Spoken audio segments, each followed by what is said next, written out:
عیادت کے آداب میں سے بنیادی چیزوں پہ اگر توجہ کی جائے نا، وہ ہے وقت کا انتخاب۔ عیادت کے لیے کس وقت جانا چاہیے؟ ایک ایسا مریض ہے کہ جس کی عیادت کے لیے صبح سے لے کر شام تک لوگوں کے آنے جانے کا سلسلہ چلتا رہا، ذرا مریض بھی ساتھ مصروف رہا۔ اب اسے خیال آیا کہ اب میں سارے کام دھندے سے فارغ ہو گیا ہوں، چلو فلاں کی عیادت جا کر لو۔ ٹائم دیکھا تو رات کے 12 بج چکے تھے۔ رات 12 بجے جا کر مریض کو اٹھائیں گے، اٹھو میں نے تمہاری عیادت کرنی ہے، ذرا اس کے لیے آزمائش کی صورت ہوگی۔ وقت کا انتخاب، کس وقت جانا مریض کے لیے آزمائش کے بغیر عیادت کا ذریعہ بن سکے گا۔ پھر اس کے بعد اگلی ایک بات حدیث مبارکہ ہی میں ذکر کی گئی، افضل العیادت سرعۃ القیام، بہترین عیادت یہ ہے کہ جاؤ، حال احوال خیر خبر لو اور جلدی اٹھ کے واپس آ جاؤ۔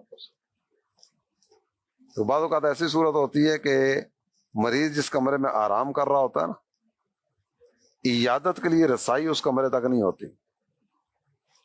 وہ مہمانوں کے لیے الگ کمرہ تقریباً گھروں میں موجود ہوتا ہے، مریض وہاں سے اٹھ کر جس کمرے میں مہمان آ کر بیٹھتے ہیں اس کمرے میں آئے گا، اپنا وہ چہرہ وغیرہ دکھائے گا، حال احوال کرے گا، خیر خبر کرنے کرانے کے بعد دوبارہ پھر بستر پہ جا کے آرام کرے گا۔ اچھا، ہو سکتا ہے کوئی ایسا ہو کہ جس کے گھر میں جگہ ہی اتنی ہو کہ جب کوئی عیادت کرنے کے لیے آیا نا تو خواتین کو پردے میں بھیجنا پڑے، وہ ایک ہی کمرہ ہے یا وہ جگہ اس طرح کی ہے کہ وہ گھر میں سے سارے گھر میں سے گزر کے مریض تک پہنچے گا، تو گھر میں پورا پردے کا پہلے اہتمام کرنا پڑے گا تاکہ عیادت کرنے والا اندر آ سکے۔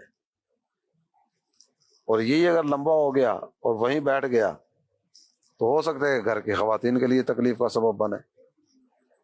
ہر ایک ایسا نہیں ہوتا کہ اس کے بیٹھنے سے راحت ملے۔ بعض ایسے ہوتے ہیں کہ جن کے ساتھ اپنائیت اتنی زیادہ ہوتی ہے کہ جی چاہتا ہے کہ یہ اٹھ کر نہ جائے، یہ بیٹھا رہے، اس کے بیٹھنے سے مجھے راحت ملے گی۔ تو اگر ایسا ہو تو بیٹھے، اور اگر ایسا نہیں ہے تو حال حوال کرے، دعا لے، اٹھ کے چلا جائے۔ جب مریض کی عیادت کے لیے جاؤ تو مریض کے لیے بھی دعا کرو اور مریض سے بھی دعا لو۔ مریض کی جو دعا ہے نا، اس کو مثل دعائے ملائکہ فرمایا گیا۔ اللہ تعالیٰ مریض کی دعا قبول فرماتا ہے۔ دعائیں دو، دعائیں لو۔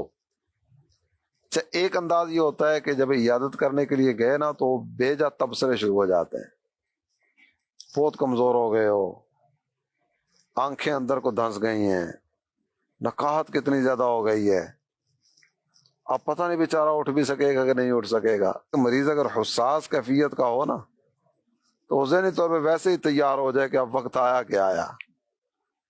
تو سرکار دو عالم صلی اللہ تعالیٰ علیہ وسلم نے جو بات ذکر فرمائی ہے وہ یہ ہے کہ مریض کے پاس جاؤ تو اچھی اچھی باتیں کرو۔ تمہاری اچھی باتیں کرنے سے آنے والا وقت ٹلے گا نہیں، لیکن اس کا دل خوش ہو جائے گا۔ عیادت کا جو اصل ایک مقصد ہے جس کی وجہ سے یہ عیادت کرنے کا فرمایا گیا وہ کیا ہے؟ تمہارے جانے سے غم ہلکا ہوگا۔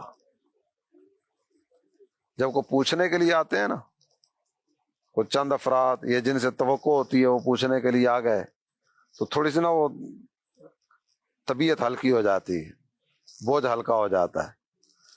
یہ بوجھ ہلکا کرنے کے لیے جانے والا اگر اسے اور ٹینشن میں مبتلا کر کے آ جائے تو اس کے جانے کا فائدہ کیا ہوا؟ مختصر بات اگر کریں تو وہ یہ ہے کہ ہر ایسا عمل کرے جس سے اسے راحت ہو، اور ہر ایسے کام سے بچے جو اس کے لیے تکلیف کا سبب بنے۔ اللہ پاک عیادت کے آداب کے مطابق عیادت کرنے کی توفیق عطا فرمائے۔